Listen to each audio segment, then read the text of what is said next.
On today's episode of the Cryptoverse, this is part 2 of Why Did I Vote for These EOS Block Producers? If you've not seen part 1, please go back and watch that first, because in that video I explained the first 15 block producers that I voted for, and as you can guess, in this video we're going to go through the second block of 15 that I voted for, because we get a total of 30 votes in the EOS network, so by the end of this video you'll have my full 30. Remember, there's a link in the video description to my spreadsheet which gives you the shortlist as well as links to the websites and the reasons why I'm voting for each block producer.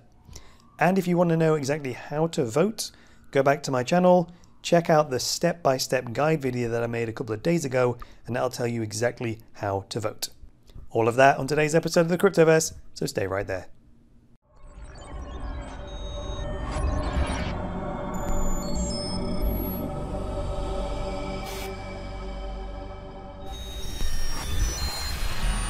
So in EOS, you can use all of your tokens to vote 30 times, which is how come you can vote for 30 block producers.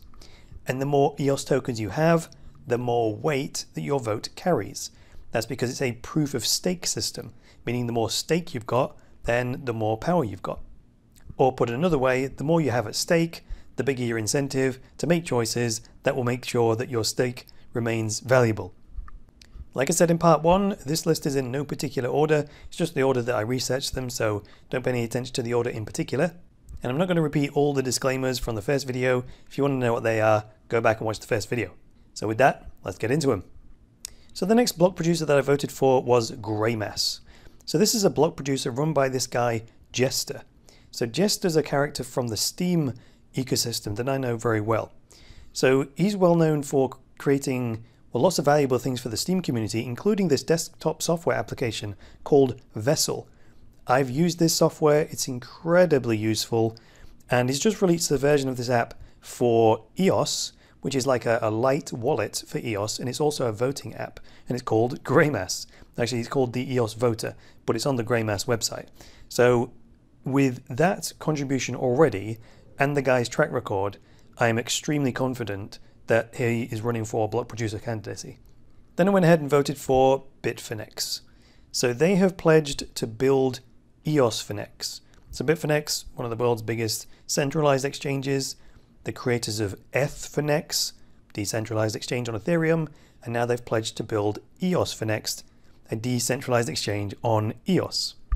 Now as tokens begin to be built on EOS, well, a decentralized exchange is exactly what we need to add huge value to the network and therefore huge value to the token.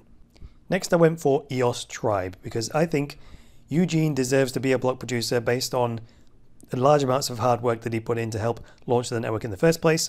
Plus EOS Tribe have made a firm commitment not to use cloud-based infrastructure for their block producer.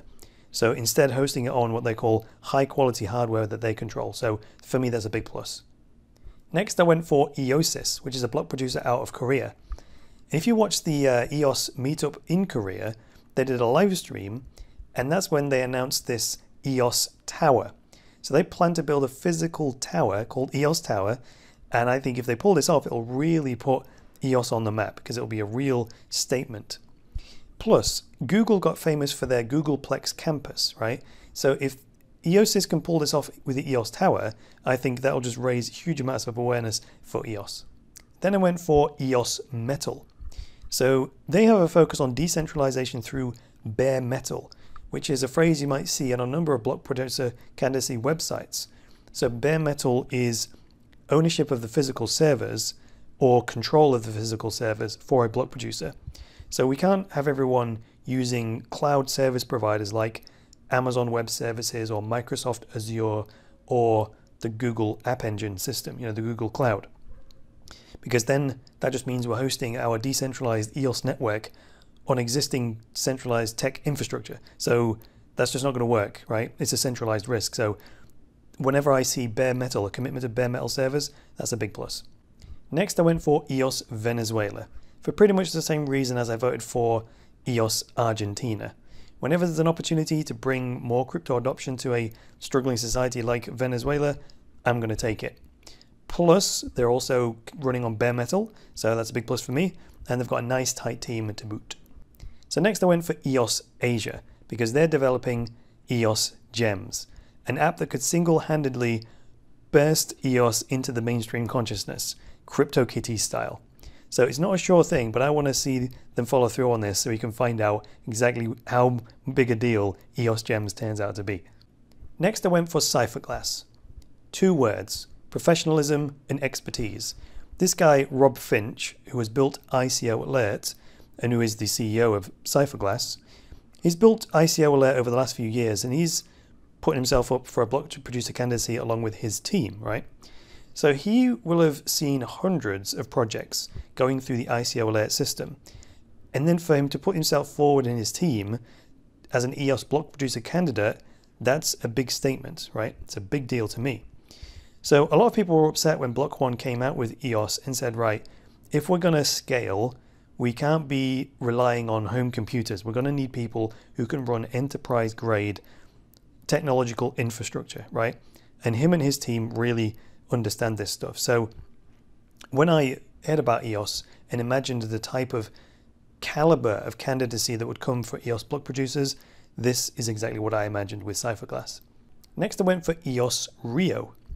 And the first thing I liked about them is they are the only block producer that I've researched so far who talk about their plans to support the EOS IO storage system that's going to be added to the software later in 2018. Now they're also running bare metal servers in various different locations, so big bonus there. Plus they're in Brazil, more geographical decentralization. Next I went for Crypto Lions because they provided huge support to the development of EOS pre-launch with their Jungle testnet, and they're the only block producer I've researched so far to disclose their stakeholders as well as the actual percentages that each of their team members holds. Next I went for Denarius because this was the best block producer that I could find in Australia. Now their focus is on being a social enterprise, and they're going to use their block rewards to build EOS apps that will specifically serve a niche of like charities and other social enterprises. And I personally like it when companies specialize in what they're passionate about and what they're good at, and that's what they seem to be doing. Next I went for BitSpace. I've met these guys, I've been to their offices, and I've spoken at their conferences, so I know they're real people. Their values are also right in line with the EOS philosophy. And they're also very familiar with this technological framework because they've been working with BitShares for a while now. So this also gets me a nice extra point in terms of decentralization geographically because they're based in Norway.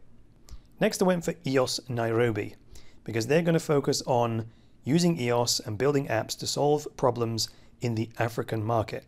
Now that's a hell of a lot of people to bring into the EOS ecosystem if you ask me.